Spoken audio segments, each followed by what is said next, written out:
नमस्कार। डॉक्टर हिमांशी के YouTube channel पर आप सभी का स्वागत है। आज से हम शुरू करेंगे चरक संहिता। चरक संहिता के बेसिकली दो पार्ट हैं, चरक पूर्वार्ध और चरक उत्तरार्ध। चरक संहिता पूर्वार्ध जो है वो BMS सेकेंड ईयर का एक सब्जेक्ट है। स्पेशली जो बच्चे BMS सेकेंड ईयर में हैं वे शुरू में नहीं समझ पाते कि चरक संहिता को पढ़ना कैसे है, क्या इम्पोर्टेंट है, कौन से श्लोक कंठस्थ होने चाहिए और इन्हें इजी वे से हम कैसे याद कर सकते हैं। इन्हीं सब को हम अच्छे से और आसान तरीके से यहाँ पर पढ़ेंगे। तो चलिए शुरू करते हैं। सबसे पहले चरक संहिता सूत्र स्थान अध्याय 1। अब चरक संहिता सूत्र स्थान अध्याय 1 का जो नाम है वो है दीर्घन जीवितीय अध्याय। अब कोई भी मेजर संहिता है, जैसे कि हमारी चरक संहिता है, सुश्रुत संहिता है, अष्टांग हृदय या अष्टांग संग्रह है, इनके जो पहले पहले चैप्टर हैं हमें उनके नाम ज़रूर पता होने चाहिए। तो चरक संहिता के पहले चैप्टर का नाम क्या है वो तो आपने देख लिया, यहाँ पर दीर्घन जीवितीय है। अब बात आती है सुश्रुत संहिता के पहले चैप्टर का नाम, वो है वेदोत्पत्ति अध्याय। क्या है? वेदोत्पत्ति अध्याय। फिर इसके बाद ये बात आती है कि अष्टांग हृदय और अष्टांग संग्रह। इत्तेफाक से इन दोनों संहिताओं का जो पहला अध्याय है वो सेम ही नाम से है, दैट इज आयुष काम्य अध्याय। आयुष काम्य अध्याय। तो अब आपके माइंड में बिल्कुल क्लियर हो गया होगा कि चरक संहिता के पहले चैप्टर का नाम क्या है? दीर्घन जीवितीय अध्याय। सुश्रुत संहिता के पहले चैप्टर का नाम क्या है? वेदोत्पत्ति अध्याय। अष्टांग हृदय और अष्टांग संग्रह के पहले चैप्टर का नाम क्या है? आयुष काम्य अध्याय। अब हम श्लोक नंबर 1 देखते हैं। श्लोक नंबर 1 के अंदर लिखा है अथातो दीर्घन जीवितीय अध्याय व्याख्यास्याम। सबसे पहली बात, जब भी हम चरक संहिता के अंदर कोई भी चैप्टर पढ़ेंगे, कोई भी अध्याय पढ़ेंगे, उसकी स्टार्टिंग हमेशा इस वर्ड से होगी, अथातो दीर्घन जीवितीय अध्याय। ठीक है, या फिर अथातो षड विरेचन शताश्रितीय अध्याय। इस तरीके से ये जो अथातो यहाँ वर्ड है वो यहाँ पर मंगलाचरण के बेसिस पे है। जैसे हम कोई भी अच्छा काम करने जाते हैं तो भगवान का नाम लेते हैं या ओम का उच्चारण करते हैं, इसी तरीके से यहाँ पर ये जो अथातो वर्ड चरक संहिता में यूज़ हुआ है वो किस लिए यूज़ हुआ है? मंगलाचरण के पर्पज से यूज़ हुआ है। अब एक क्वेश्चन यहाँ पर उठ के आता है कि ये जो पहले जो श्लोक के अंदर ये पूरी लाइन लिखी हुई है अथातो दीर्घन जीवितीय अध्याय व्याख्यास्याम, इसमें कितने पद हैं? ये क्वेश्चन जनरली कभी कभी पूछ लेते हैं, पीजी के एग्ज़ाम में भी पूछ लिया, पहले पूछते थे, आजकल तो इस तरह का क्वेश्चन नहीं आ रहा। लेकिन आपको पता होना चाहिए कि इस वाले लाइन के अंदर टोटल पद कितने हैं। इसके अंदर टोटल पद हैं 8। किस तरीके से? अथ अतो दीर्घन जीवितीय अध्याय व्याख्यास्यामः। ठीक है, आप काउंट करोगे तो ये टोटल जो है यहाँ पर पता चल जाएगा कि इसमें 8 पद हैं। अब बात यहाँ पर आती है कि अथातो वर्ड से 2-3 रेफरेंसेस हैं जो आपको हमेशा याद होने चाहिए कि कहाँ कहाँ पे आए। जैसे अथातो चरक संहिता के अंदर अथातो के बाद कोई भी चैप्टर का नाम है आपको समझ में आ जाएगा, अगर तो आपको चैप्टर्स के नाम याद है तो, कि ये चरक संहिता का रेफरेंस है। लेकिन अब अथातो वर्ड से 2-3 रेफरेंसेस हैं जो आपको बिल्कुल अच्छे से याद होने चाहिए। जैसे कि अथातो ब्रह्म जिज्ञासा, ये कहाँ का रेफरेंस है? ये वेदांत दर्शन का है। ठीक है, इसी तरह का एक वर्ड आता है, वो आता है अथातो धर्म जिज्ञासा। अथातो धर्म जिज्ञासा, ये कहाँ का है? ये पूर्व मीमांसा का है। कहाँ का है ये? पूर्व मीमांसा का। और फिर एक रेफरेंस आता है अथातो धर्म व्याख्यास्याम। अथातो धर्म व्याख्यास्याम, ये कहाँ का रेफरेंस है? ये वैशेषिक का रेफरेंस है। ये कहाँ का रेफरेंस है? ये वैशेषिक का है। तो ये 2-4 रेफरेंसेस हैं रिलेटेड टू अथातो। तो आपको पता होना चाहिए कि अथातो वर्ड के जो मेन रेफरेंसेस है वो कहाँ कहाँ किसने कैसे बोले हैं। ठीक है, तो अब हम आगे चलते हैं। श्लोक के रेफरेंस में जब हम आगे की तरफ बढ़ते हैं तो यहाँ पर एक रेफरेंस मिलता है 3 एषणाओं का। चरक संहिता अध्याय सूत्र स्थान के अध्याय 11 के अंदर इन 3 एषणाओं का वर्णन किया है। लेकिन 2 लोग और ऐसे हैं जिन्होंने इन 3 एषणाओं का वर्णन किया है। सबसे पहले हम चरक की 3 एषणाएं देखेंगे। चरक की 3 एषणाएं कौन सी हैं? चरक की 3 एषणाएं हैं प्राण एषणा, फिर उसके बाद आता है धन एषणा, और फिर क्या है? प्रलोक एषणा। प्रलोक एषणा यानी कि PDP, या फिर पादप भी आप याद कर सकते हो। अब आते हैं आचार्य भेल पे। आचार्य भेल ने क्या किया? उन्होंने प्राण एषणा भी माना है, धन एषणा भी माना है, लेकिन परलोक एषणा की जगह उन्होंने क्या मान लिया है? धर्म एषणा माना है। ऐसा भेल संहिता में लिखा है। अब एक और हैं जिन्होंने इन एषणाओं का वर्णन किया है, वो क्या है? उपनिषदों ने। उपनिषद में जब हम 3 एषणाओं का वर्णन सुनते हैं या पढ़ते हैं तो हम उसको कैसे याद रखते हैं? विपुल से याद रखते हैं। कैसे? वी से वित्तेषणा, पू से पुत्रेषणा, और ल से लोकेषणा। बिल्कुल बहुत इजी है। कैसे इजी है? जब चरक की हम बात करेंगे तो सीधी सी बात है, उसमें पादप आ जाएगा। चरक का क्या आ जाएगा? पादप आ जाएगा। ठीक है, पादप यानी कि प्राणेषणा, धर्मेषणा और परलोकेषणा। जब हम भेल की बात करेंगे, ठीक है, तो वहाँ पर PDD आ जाना चाहिए। ठीक है, PDD मतलब प्राणेषणा, धनेषणा और धर्मेषणा। जब हम उपनिषद की बात करेंगे, उपनिषद की बात करेंगे तो वहाँ पर विपुल आ जाता है। विपुल में क्या आ जाएगा? वित्तेषणा, पुत्रेषणा और लोकेषणा। इस बिल्कुल बहुत सिंपल है ये 3 एषणाओं को याद रखना। ठीक है, उसके बाद हम आगे बढ़ते हैं। इसी विमर्श में जब हम आगे चलते हैं तो एक रेफरेंस यहाँ पर आता है कि जो आयु है, मनुष्य की आयु, वो अलग अलग युग में अलग अलग है। जैसे कि जब हम सतयुग की बात करते हैं तो वहाँ पर उनकी आयु का वर्णन है 400 वर्ष। फिर त्रेता युग में 100 वर्ष कम करके 300, द्वापर में 200 और कलयुग में 100। इस तरीके से हर युग के अंदर जो मनुष्य की आयु है उसमें 100 कम हुआ है। ठीक है, तो ये चीज़ याद रखनी है कि सतयुग की जब भी बात होती है, ठीक है, तो उसमें मनुष्य की आयु कितनी थी? 400 थी। जब त्रेता की बात होती है तो 100 घटा दीजिए, 300। द्वापर की बात होती है, द्व से द्वापर, द्व से 200। और जब कलयुग की बात होती है तो मनुष्य की आयु कितनी है? 100 वर्ष ही रह गई है। ऐसे आप याद कर सकते हो। फिर एक यहाँ पर रेफरेंस आता है पुरुषार्थ चतुष्टय का। इसमें 4 चीज़ें कौन सी आती है? धर्म, अर्थ, काम और मोक्ष। धर्म, अर्थ, काम, मोक्ष, ये हम इसी चैप्टर में आगे चल के थोड़ा और डिटेल में पढ़ेंगे। फिर उसके बाद ये एक रेफरेंस आता है नीचे की तरफ सूत्र स्थान का। ये कहाँ का रेफरेंस है?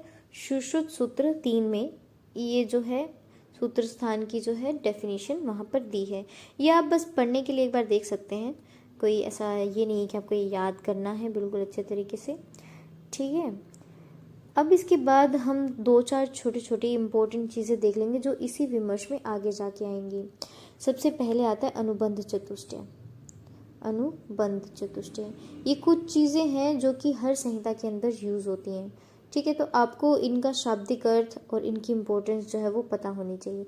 जैसे अनुबंध चतुष्टय के अंदर 4 चीज़ें आती हैं। कौन सी हैं वो 4 चीज़ें? एक आता है अभिधेय, फिर आता है प्रयोजन, फिर आता है संबंध, और लास्ट वन इज अधिकारी। एक बार इसको अच्छे से देख लेते हैं। सबसे पहला मैंने क्या बोला था? अभिधेय। अभिधेय का मतलब क्या होता है कि इस तंत्र का या इस संहिता का या कोई भी ग्रंथ है उसका अभिधेय क्या है, यानी कि उसका ऑब्जेक्टिव क्या है। ठीक है, तो अभिधेय में हम क्या कर सकते हैं? फॉर एग्जाम्पल, हेतु है, दोष है और द्रव्य है। ये 3 चीज़ें जो मिलके हैं वो क्या करती हैं? स्कंदत्रय बनाती हैं और रोगों की उत्पत्ति को रोकती हैं। ये रोगों की उत्पत्ति को रोकना इन 3 चीज़ों से, ये क्या कहलाता है? हमारा ऑब्जेक्टिव कहलाता है। क्या कहलाता है? अभिधेय कहलाता है। ठीक है, फिर उसके बाद हमने दूसरा बोला था प्रयोजन। प्रयोजन यानी कि उसका पर्पस क्या है। प्रयोजन क्या है? यानी कि उसका पर्पस जो है वो क्या है। अब इसको किस तरीके से समझेंगे?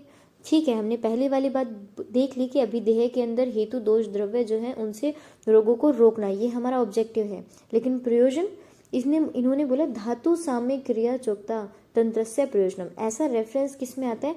चरक संहिता में आएगा, आगे जाके इसी चैप्टर के अंदर ये आएगा। तो वो तंत्र का प्रयोजन है, इस तंत्र का पर्पस है क्या? कि धातुओं को साम्य रूप में रखना। ठीक है, तो वो किस में आता है? प्रयोजन के अंदर आता है। फिर उसके बाद आती है हमारी थर्ड चीज़, दैट इज संबंध, कि ये जो चीज़ बोली गई है, ठीक है, किस संबंध में बोली गई है, या जो बता रहा है और जो सुन रहा है उनके बीच में किस तरह का वार्तालाप हो रहा है, वो संबंध। इस तरीके से हम उसको किस में काउंट कर सकते हैं? संबंध में हम देख सकते हैं। फिर उसके बाद आता है हमारा अधिकारी। चरक संहिता में अधिकारी किसे बोला है? कौन जो है ये ग्रंथ या ये संहिता या इस शास्त्र के अधिकारी हैं, दैट इज ब्राह्मण, क्षत्रिय और वैश्य। ऐसा रेफरेंस आपको सुश्रुत में भी मिल जाएगा और यहाँ पर भी है। ठीक है, तो ये हमने कौन से चतुष्टय पढ़े हैं? अनुबंध चतुष्टय जो है वो पढ़े हैं। अब इसके बाद आते हैं 4 सूत्रों के बारे में। बड़ा इंपॉर्टेंट है ये भी कि 4 प्रकार के सूत्र संहिता में कौन से यूज़ किए गए हैं या शास्त्रों में, दैट इज गुरु सूत्र, शिष्य सूत्र, प्रतिसंस्कर्ता सूत्र और एकीय सूत्र। सबसे पहले आता है गुरु सूत्र, कि गुरु ने जिन वाक्यों के द्वारा एक शिष्य को समझाया या ज्ञान दिया, दैट इज गुरु का सूत्र, गुरु सूत्र। शिष्य क्या है? कि जिन सूत्रों के थ्रू एक शिष्य अपनी शंकाओं यानी कि अपने जो जितने भी डाउट्स हैं वो अपने गुरु के समक्ष रखता है, गुरु के सामने कहता है, जिस तरीके से वो उसका शिष्य सूत्र है। फिर उसके बाद आता है हमारे प्रतिसंस्कर्ता, यानी कि थर्ड पार्टी आ जाती है, यहाँ पर थर्ड पर्सन आ जाता है कि ठीक है, गुरु और शिष्य में जो वार्तालाप चल रही है या गुरु जो ज्ञान दे रहे हैं, शिष्य जो है क्वेश्चन पूछ रहा है, इसको कोई थर्ड पर्सन आपको सुना रहा है, वो किस में आता है? प्रतिसंस्कर्ता के अंदर आता है। ठीक है, और फिर उसके बाद आता है एकीय सूत्र, यानी कि फोर्थ पर्सन बोले तो एक पर्सन है, वो अपने खुद का एक शास्त्र लिख रहा है, खुद का एक ग्रंथ लिख रहा है, लेकिन उसमें रेफरेंस के तौर पर उसने किसी दूसरे शास्त्र का जो है श्लोक या उसकी कोई कोटेशन जो है वो डाल दी, वो किस में आता है? एकीय सूत्र में आता है। 4 सूत्र कौन से हैं? वो 4 सूत्र हैं गुरु सूत्र, शिष्य सूत्र, प्रतिसंस्कर्ता सूत्र और एकीय सूत्र। इस तरीके से हमें ये 4 सूत्र जो है वो याद हो गए। इसी विमर्श में जब हम आगे की तरफ चलते हैं तो एक बहुत इम्पोर्टेंट लाइन आती है, वो क्या है कि इस सूत्र स्थान में 4 अध्यायों के 7 वर्ग और 8वां वर्ग 2 अध्यायों को माना है। सबसे इम्पोर्टेंट बात कि चरक संहिता सूत्र स्थान के अंदर अध्याय जो है टोटल कितने हैं? वो है 30। ठीक है, इन्होंने बोला कि 4 अध्याय मिलकर जो है 7 वर्ग बनाते हैं, तो 4 × 7 = 28। ठीक है, तो 28 चैप्टर तो यहाँ कवर हो गए, बचे 2, वो उसका 8वां वर्ग है, जिसके अंदर जो है सिर्फ 2 ही चैप्टर्स आए हैं। बाकी वर्गों के अंदर कितने चैप्टर्स आए हैं? 4 चैप्टर्स आए हैं। ऐसे करके टोटल 7 जो है वो वर्ग जो है चरक संहिता ने यहाँ पर वर्णन किया, चरक संहिता में यहाँ पर वर्णन है। अब हम देखेंगे कि ये जो 7 वर्ग और 8वां वर्ग जिसमें सिर्फ 2 ही अध्याय हैं, वो आखिर हैं क्या, ये हम देख लेते हैं एक बार। इसको कई बार बच्चों को ये रहता है कि इनको याद कैसे करें, क्योंकि ये ना सीक्वेंस में याद नहीं होते हैं, तो उसके लिए एक निमोनिक है, मुझे इस तरीके से याद हुआ था, अपने तरीके से इसको मॉडिफाई कर सकते हैं। मैंने कैसे याद किया था? भैंसवानी करो यो संग्रह, अन्न संग्रह, भैंसवानी करो यो अन्न संग्रह। अब इसमें भय से क्या लिया मैंने लिया भैषज चतुष्क। इसके अंदर 1 से लेकर 4 तक के चैप्टर हैं। कौन से हैं? 1, 2, 3 और 4। ठीक है, अब इसका नाम भेषज चतुष्क ही क्यों रखा? क्योंकि इसके अंदर भेषज यानी कि औषधियों का वर्णन है। ठीक है, 1st चैप्टर के अंदर भी हम पढ़ेंगे आगे चल के। 2nd चैप्टर जो है उसमें यवागुओं का वर्णन है जो अंतः परिमार्जन के लिए होती हैं। 3rd चैप्टर जो है उसके अंदर बहिः परिमार्जन यानी कि लेप है, सिद्धतम प्रदेह चूर्ण है, इन सब का जो है वर्णन है। फोर्थ के अंदर जो है हमारा शताश्रितीय अध्याय है जिसमें 50 महाकषायों का। तो टोटली इसके अंदर जो है औषध द्रव्य ये सब चीज़ें आ गई, इसीलिए इसका नाम क्या रखा है, भेषज चतुष्क रखा है। उसके बाद स्व से क्या आता है, स्व से आता है स्वास्थ्य चतुष्क। स्वास्थ्य चतुष्क के अंदर कौन से चैप्टर्स आते हैं, इसमें आएगा 5 से लेकर 8 तक के। अब इन 4 चैप्टर का नाम स्वास्थ्य चतुष्क में ही क्यों रखा गया, क्योंकि इसमें स्वास्थ्य से रिलेटेड सारी चीज़ें वर्णन है, यानी कि एक स्वस्थ पुरुष को कैसे स्वस्थ रखा जाए, ये सारा वर्णन जो है इस स्वास्थ्य चतुष्क के अंदर है। इसके अंदर दिनचर्या है, ठीक है, ऋतुचर्या है, इस तरह की चीज़ें जो है इसमें आ जाती है। सदवृत्त का वर्णन है, या किन वेगों को धारण नहीं करना चाहिए एक हेल्दी पर्सन को, वो सारी चीज़ें यानी कि स्वस्थ रखने वाली चीज़ें जो है वो किस में आ गई, स्वास्थ्य चतुष्क में। अब नी से क्या है, नी से है निर्देश चतुष्क। निर्देश चतुष्क के अंदर क्या है, एक निर्देश दिया जा रहा है हमें, ठीक है। 9 से लेकर 12th तक के चैप्टर्स जो आते हैं वो किस में आते हैं, निर्देश चतुष्क के अंदर आते हैं। इसमें क्या निर्देश दिया है कि वैद्य जो है वो कैसा होना चाहिए, ठीक है, रोगी कैसा होना चाहिए, उपचारक जो है वो कैसा होना चाहिए, या फिर औषध जो है वो कैसा होना चाहिए, इस तरीके का जो निर्देश जो है वो किस में किया है, निर्देश चतुष्क में किया है। इसीलिए इन 4 चैप्टर्स को निर्देश चतुष्क में रखा है। फिर क से क्या आता है, कल्पना चतुष्क। कल्पना चतुष्क के अंदर 13 से लेकर कितने, 13 से लेकर 16 तक ऐसे 4 अध्याय आते हैं। अब इसका नाम फिर से ये डाउट आता है कि इसका नाम कल्पना चतुष्क क्यों रखा है, क्योंकि इसके अंदर जो है कल्पनाएं की गई हैं। किसकी, स्नेही कल्पना है, जिसमें स्नेह कितने प्रकार के होते हैं, 4 प्रकार के, घृत, तैल, वसा, मज्जा। किनको घृत लेना चाहिए, किनको नहीं लेना चाहिए, किनको तेल लेना चाहिए, किनको वसा लेना चाहिए, किनको मज्जा, कितनी मात्रा में लेना है, ये सारी चीज़ें जो है वो किसमें आ गई, कल्पना चतुष्क के अंदर आ जाती हैं, ठीक है ना। ऐसे ही स्वेदन का वर्णन किया है इन्हीं 4 चैप्टर्स के अंदर कि भाई स्वेदन कितने प्रकार के होते हैं, किनको स्वेदन कराना चाहिए, किनको नहीं कराना चाहिए, तो वो आता है हमारा कल्पना चतुष्क के अंदर। उसके बाद रो से क्या आता है, रोग चतुष्क आता है। इनमें रोग का वर्णन है।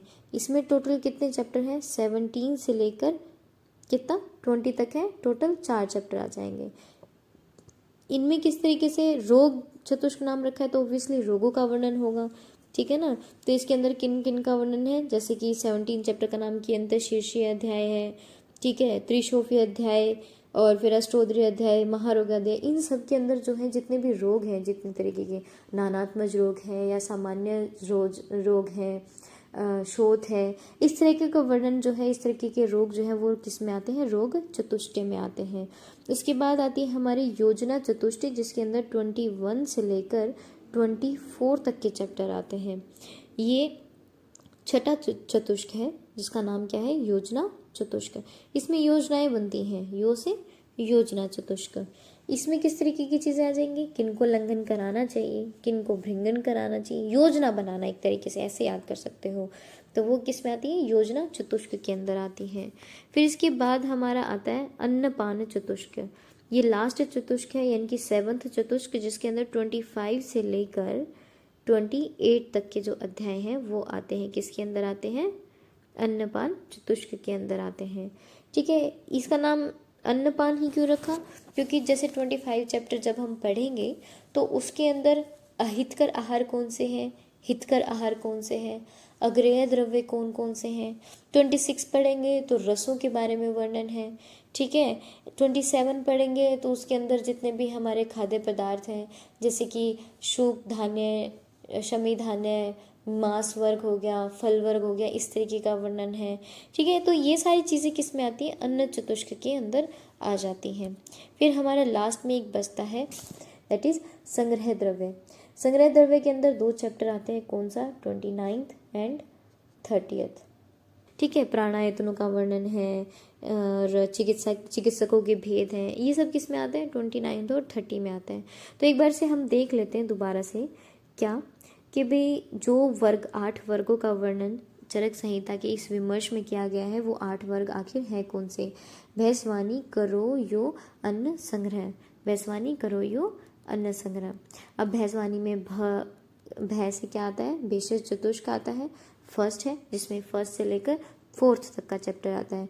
फिर आता है स्वास्थ्य चतुष्क, जिसके अंदर कितना आता है, 5 से लेकर कितना आता है, 5 से लेकर 8 तक चैप्टर आता है। निर्देश चतुष्क, जिसमें निर्देश दिया गया है, उसमें 9 से लेकर 12 तक आता है। कल्पना चतुष्क, जिसमें कल्पनाएं की गई हैं, 13 से 16 तक का। रोग चतुष्क, जिसमें रोगों का वर्णन किया है, वो 17 से 20 तक के चैप्टर।